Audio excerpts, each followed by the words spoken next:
You've probably seen people claiming you can build a bigger Adam's apple with exercises, mewing, or even supplements, but is any of it actually true? And if you want your Adam's apple to look more prominent, what can you realistically do? In this video, we're separating the real methods from the internet myths, so you know exactly what's worth your time. Your Adam's apple is the visible point of your thyroid cartilage, part of the larynx that protects your vocal cords. During puberty, testosterone causes this cartilage to grow, and the angle where its two plates meet to sharpen. That's what creates that visible point. How visible it ends up being comes down to individual anatomy, cartilage size, the sharpness of that angle, and how much neck tissue sits in front of it. Some men naturally show more, some show less. Both are completely normal. That's the anatomy. Now let's get into what you actually came here for. Before we talk about what you can do, you need to know what's actually controlling this: cartilage size and angle. This is set during puberty and locked in once you're done growing. It's skeletal level structure, similar to your jaw or brow bone. It doesn't change afterward without surgery. Next, neck fat and tissue thickness. This is the one factor that genuinely stays flexible into adulthood. A layer of fat or soft tissue over the front of the neck can partially cover the laryngeal prominence, making it look less sharp, regardless of the cartilage underneath. Then there's muscle definition around the neck. Some men have visibly lean, defined necks where tendons and structures show clearly. Others carry more softness in that area naturally, even at a healthy weight. And finally, skin tightness and posture. How the neck is positioned changes how prominent anything on it looks. Cartilage, tendons, all of it. Notice what's on this list and what isn't. Cartilage size isn't changeable. Everything else is about revealing what's already there, not building something new. Keep that distinction in mind. It's the key to this entire video. Let's go through the realistic options, one at a time. First, body fat reduction. This has real evidence behind it. Reducing neck and overall body fat percentage decreases the soft tissue covering the front of your throat. If you're carrying extra fat in your neck area,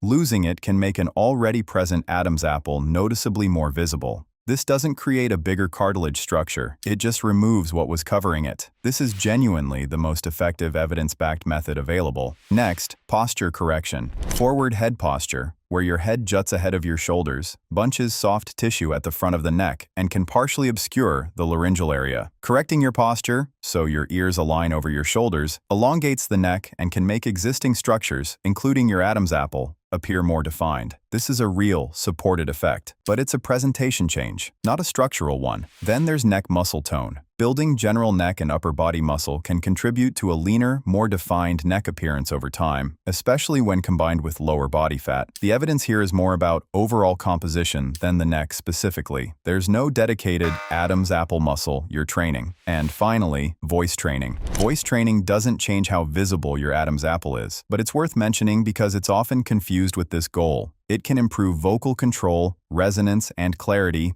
Genuinely useful things, just not for this purpose. That's the complete list of things with real supporting evidence. Notice, none of them claim to grow the cartilage itself. That's important, because a lot of what's marketed online does claim exactly that. Let's address the specific claims you've probably seen. Adam's apple exercises, or neck stretches to grow it. No mechanism exists for stretching or exercising cartilage into a new shape. Cartilage isn't muscle. It doesn't hypertrophy from tension or repetition. This falls firmly into no evidence territory. Next, mewing. Mewing refers to tongue posture aimed at jaw and facial structure. It has nothing to do with the larynx or thyroid cartilage. Different tissue, different location. No credible evidence connects it to Adam's apple visibility. Then there's neck or throat massage. Massage affects soft tissue and circulation, not cartilage shape. There's no mechanism here either. What about jaw exercises? These target jaw muscles, which are anatomically unrelated to the larynx, so they have no established effect on Adam's apple visibility. And finally, supplements. No supplement has been shown to reshape or enlarge mature cartilage in adults. Be skeptical of anything claiming otherwise. So here's the honest breakdown. Things that genuinely affect appearance, body fat, posture, and general neck leanness. Work by revealing existing structure, not building new structure.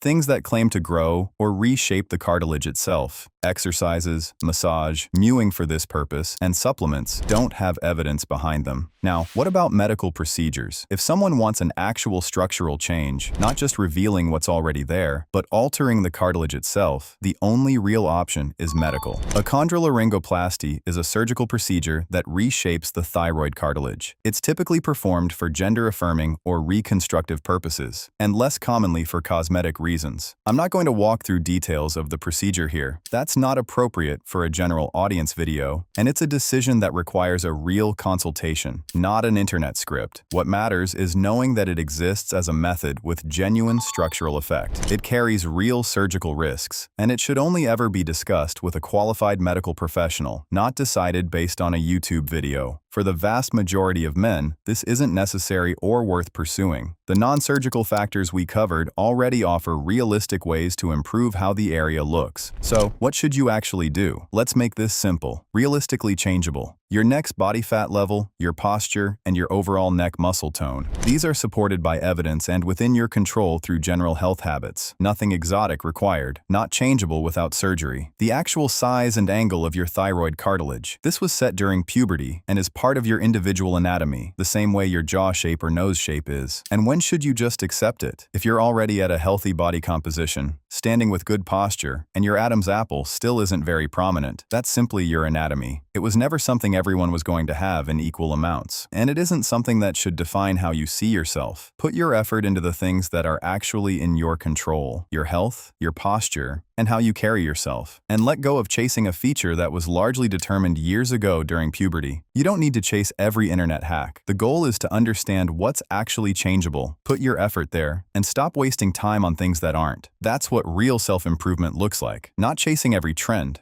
but knowing the difference between what you can build and what you were simply given. If this gave you real clarity instead of empty promises, subscribe for more evidence-based breakdowns like this one.